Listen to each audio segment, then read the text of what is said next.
Hello friends, welcome back to Sadakota. അപ്പോൾ നമ്മൾ ഇന്നിപ്പോൾ ഒരുപാട് ദിവസമായി നമ്മൾ വീഡിയോസൊക്കെ ഇട്ടിട്ട് അപ്പോൾ കൊറോണ ആണ് അപ്പോൾ എല്ലാവരും വീട്ടിൽ തന്നെ ഇരിക്കുക. ഇനിയിപ്പോൾ പറമ്പുള്ള ചക്കയും മാങ്ങിയൊക്കെ തന്നു കണ്ടിട്ട് വീടൊന്നും എല്ലാവരും ചുറ്റിക്കാണാം. വീടൊന്നും കാണുമ്പോൾ ആർക്കും ഇതുവരെ വലിയ ടൈമും കാര്യങ്ങളൊന്നും ഉണ്ടായില്ല. ഇപ്പോൾ ഒരു മാസത്തോളം പോകാൻ തന്നെയാണ്. ഇനിയിപ്പോൾ ഒരു മാസത്തോളം ഞങ്ങൾ തന്നെ ഇരിക്കാൻ പോകുന്നത്. അപ്പോൾ അതൊക്കെ എല്ലാവരും ഒന്ന് മാക്സിമം എൻജോയ് ചെയ്യുക. വീട്ടിലിരുന്ന് മക്കളുമായും ഭാര്യയുമായിട്ടൊക്കെ ഒന്ന് പാർട്ടിസിപ്പേറ്റ് ചെയ്ത് കണ്ടിട്ട് ജീവിതം എന്താണെന്ന് ആസ്വദിക്കുക. അപ്പോൾ ഈ ഒരു അവസരം ഇനി ജീവിതത്തിൽ നിങ്ങൾക്ക് കിട്ടിയെന്ന് വരില്ല. അപ്പോൾ നമ്മളെ വീഡിയോയിലേക്ക് സ്ട്രൈറ്റ് കണ്ട് പോകാം. നമ്മളെ വീഡിയോ എന്ന് പറഞ്ഞിട്ടാണെങ്കിൽ ഈ പ്രാവശ്യം നമ്മൾ ചെയ്യാൻ പോകുന്നത് വലിയൊരു സംഭവമായിട്ടുള്ള വീഡിയോസ് ഒന്നുമല്ല. കാരണം നമ്മളൊരു ബ്രോസ്റ്റഡ് ചിക്കൻ എങ്ങനെ സിമ്പിളായിട്ട് ബ്രോസ്റ്റഡ് ഉണ്ടാക്കാം അത്രേ നമ്മൾ ഇതാക്കിയിട്ടുള്ളൂ. കാരണം സിമ്പിൾ എന്ന് പറയുമ്പോൾ നിങ്ങൾ വിചാരിക്കും ഇതിലെന്തായാലും മസാല കണ്ടിട്ട് നിങ്ങൾ വിചാരിക്കുന്ന ഒരു മസാല ഇടാതെ ആണ് നമ്മളിപ്പോൾ ഇന്നിപ്പോൾ ഈ ബ്രോസ്റ്റഡ് ഉണ്ടാക്കാൻ പോകുന്നത്. അപ്പോൾ നമുക്ക് നേരെ വീഡിയോയിലേക്ക് പോകാം എന്നാണ് ഞാൻ വിചാരിക്കുന്നത്. അപ്പോൾ ഇനിയിപ്പോൾ നിങ്ങൾ പറയാനായിട്ട് ഈ കൊറോണയുടെ ഇടയിൽ കൂടെ ഇങ്ങനെ പറഞ്ഞ് നിർപ്പിക്കണൊക്കെ ഭയങ്കര ബോറാണ്. അപ്പോൾ നമുക്ക് ഡയറക്റ്റ് വീഡിയോയിലേക്ക് പോകാം. നമ്മളിപ്പോൾ 2 കിലോ ചിക്കനാണ് വാങ്ങിയത്. 2-3 പ്രാവശ്യം നന്നായിട്ട് കഴുകിയെടുക്കുക.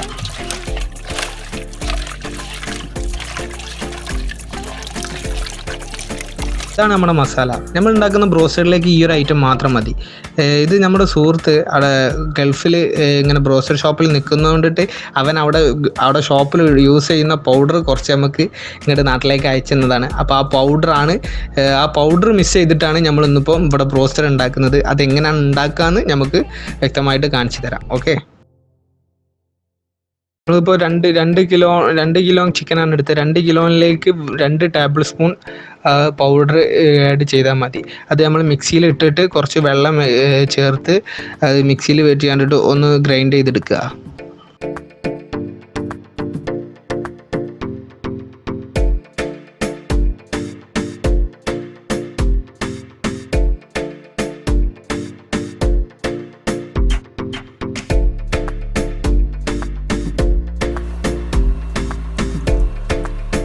അപ്പോൾ നമ്മളിപ്പോൾ മിക്സിയിൽ ഗ്രൈൻഡ് ചെയ്തിട്ടത് അത് അതേമാതിരി നമ്മളൊരു പാത്രത്തിലേക്ക് ഒഴിക്കുകയാണ്. ഇനി അതിലേക്ക് നമ്മൾ ചിക്കൻ എത്ര മുങ്ങി നിൽക്കണോ അത്രയും വെള്ളം നമ്മൾ ആഡ് ചെയ്ത് കൊടുത്തതിന് ശേഷം ചിക്കൻ അതിലിട്ട് കണ്ടിട്ട് ചിക്കൻ മുങ്ങി നിൽക്കുന്ന രീതിയിൽ വെള്ളം നമ്മൾ ആഡ് ചെയ്താൽ മതി. ഇനി പൗഡർ അതിൽ കൂട്ടണ്ട. നമ്മൾ ചിക്കനിലുള്ള വാട്ടർ ആഡ് ചെയ്തിട്ട് അത് അങ്ങനെ നമുക്ക് അതിൽ 8 മണിക്കൂർ നമുക്ക് വെക്കേണ്ടതാണ്.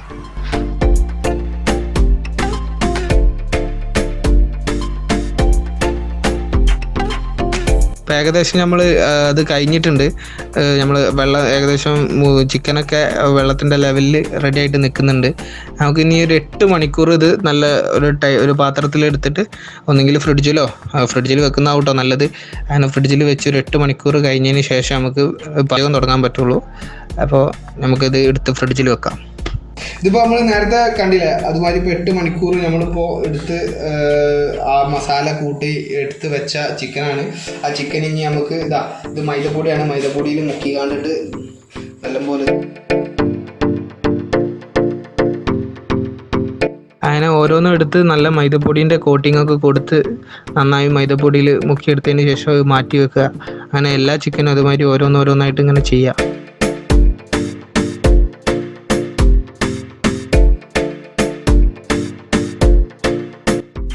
ഇതിപ്പോൾ ഒക്കെ മൈദപ്പൊടിയിൽ മുക്കി കഴിഞ്ഞിട്ടുണ്ട്. നമുക്കിനി ഇത് ഒന്ന് നല്ല സബ്സെപ്പട ശുദ്ധ പാനീയം നല്ല പച്ച വെള്ളത്തിൽ മുക്കിയതിന് ശേഷം ഒന്നും കൂടെ മൈദപ്പൊടിയിൽ മുക്കിയെടുക്കുക. നമ്മളിപ്പോൾ ഇത് മുക്കാനൊരു ഓട്ടപാത്രമാണ് എടുത്തത്. അപ്പോൾ ഒരൊറ്റ പ്രാവശ്യം വെള്ളത്തിൽ മുക്കുക. അതുമാതിരി തന്നെ വേഗം എടുക്കുക. ഓവർ നേരം അതിൽ വെച്ചേക്കരുത്.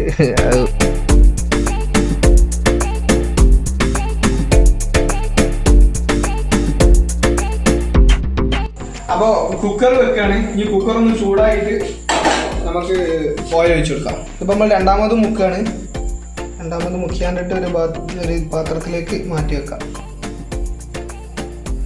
ഇത് വേണമെന്നുണ്ടെങ്കിൽ ഡയറക്റ്റ് ഇത് മുക്കിയാണ്ടിട്ട് നേരെ കുക്കറിലേക്ക് ഇടാം കേട്ടോ.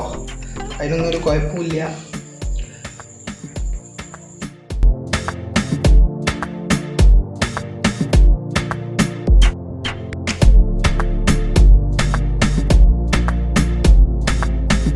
കുക്കർ നല്ല ചൂടായിട്ടുണ്ട്. നമുക്ക് അതിലേക്ക് ഓയിൽ ഒഴിച്ചു കൊടുക്കുക. നമ്മളിപ്പോൾ 1 ലിറ്റർ ഓയിലാണ് എടുത്തിട്ടുള്ളത്.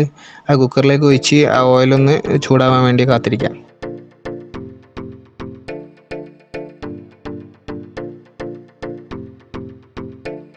നമ്മൾ ചിക്കൻ രണ്ടാമത്തെ പ്രാവശ്യം മൈദപ്പൊടി മുക്കി കഴിഞ്ഞ് ഇപ്പോൾ ഓയിൽ നല്ല ചൂടായിട്ടുണ്ട്. നമുക്ക് ചിക്കന് അതിലേക്ക് ഇടാം. ചിക്കൻ്റെ മുങ്ങാനുള്ള ഓയിൽ വേണം കേട്ടോ.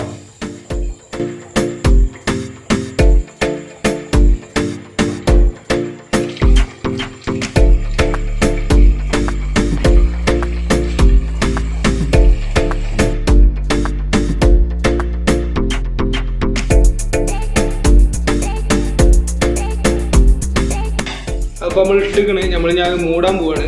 വിസിലിടണ്ട, വിസിൽ ഊരിയിട്ടതിന് ശേഷം അടപ്പിട്ടാൽ മതി കേട്ടോ.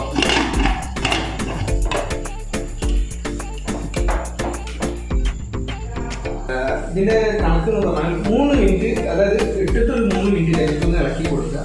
കഴിഞ്ഞിട്ട് ഒരു 16 മിനിറ്റ് കുക്കറിലിട്ട് വേവിക്കുക. പിന്നെ നമുക്ക് എടുക്കാം. നമുക്കിപ്പോൾ ഏകദേശം 1000 നമുക്ക് എടുക്കാം. ആയതുകൊണ്ട് തന്നെ എടുക്കുമ്പോൾ ശ്രദ്ധിക്കണേ, ഇത് അതിൻ്റെ ആവി പോയിട്ട് തുറക്കാൻ പറ്റില്ല. പത്ത് ഇങ്ങനെ ഇളക്കി കൊടുക്കുക.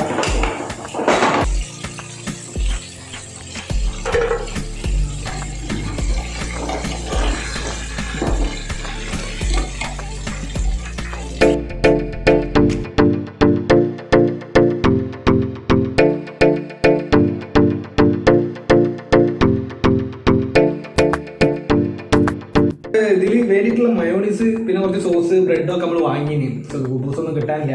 അപ്പോൾ അതൊക്കെ ചെയ്തിരുന്നു. അപ്പോൾ ഇതൊക്കെ എനിക്ക് തിന്നാനുള്ള അല്ല കേട്ടോ, സോറി, എനിക്ക് തിന്നാനുള്ളതല്ല, നമുക്ക് വീഡിയോയിൽ കാണിക്കാനും വേണ്ടിയിട്ട് പ്ലേറ്റിൽ മൊത്തത്തിൽ കാണാമല്ലോ, അപ്പോൾ അതിന് വേണ്ടിയിട്ട് എടുത്താണ്. അപ്പോൾ മയോണീസ് ഇട്ട് ഒക്കെ ഉണ്ട്. അപ്പോൾ നമുക്ക് അതിൻ്റെ ടേസ്റ്റ് ഒന്ന് നോക്കട്ടോ. ഞാൻ നേരത്തെ എടുത്ത കോഴിക്കാൽ തന്നെയാണ്.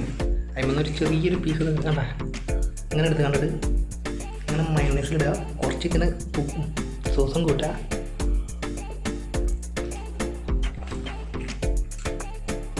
ഒന്ന് വീട്ടിൽ ട്രൈ ചെയ്ത് നോക്കിയാൽ നിങ്ങൾക്ക് അതിൻ്റെ ഇത് മനസ്സിലാവും. പക്ഷേ അതിൻ്റെ മസാല കിട്ടാനാണ് ഞാൻ പറഞ്ഞല്ലോ, അത് നമ്മളൊരു സുഹൃത്ത് ഗൾഫിൽ നിന്ന് കൊണ്ടുവന്ന മസാലയാണ്.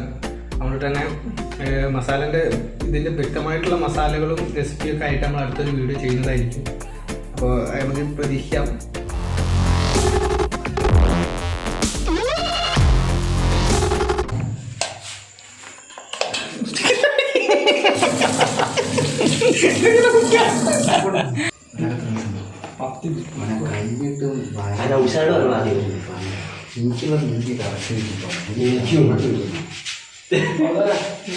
അതൊക്കെ തട്ടിയാലോ എണ്ണ